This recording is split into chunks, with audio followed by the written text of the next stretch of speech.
And the West Bengal Advocate General Bimal Chatterjee has courted controversy over his remark during the courtroom battle between Mamata government and the State Election Commission.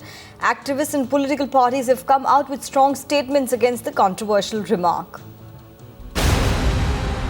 With the Mamata Banerjee government at loggerheads with the West Bengal Election Commission and fighting legal battles against each other, this man, the Advocate General of West Bengal, has come under fire for his bizarre remark. While arguing on behalf of the state of West Bengal in the case filed by the State Election Commission on Panchayat polls, the Advocate General told the Calcutta High Court that the Commission is acting like a beautiful lady, asking for this and that. When the Commission's lawyers protested, he did not backtrack. He said he did not refer to the Election Commissioner, who happens to be a woman, but he referred to the whimsical demands made by the State Election Commission. It is uncalled for and unacceptable, because I don't think we should, wish away sexist comments that are made by persons in high office.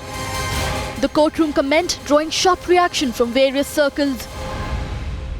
I think it's highly insulting not only to the lady concerned, but I think to all working women. It's shocking, and I really strongly condemn it.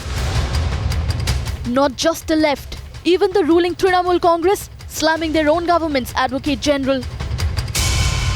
As a lawyer, I don't find that we are having these sorts of culture. This sorts of saying is also beyond of our imagination. But an unapologetic and unrepentant Bimal Chatterjee even went to the extent of justifying his remark. What I say that I mean that? Some does. Some does. There are nagging beautiful ladies also.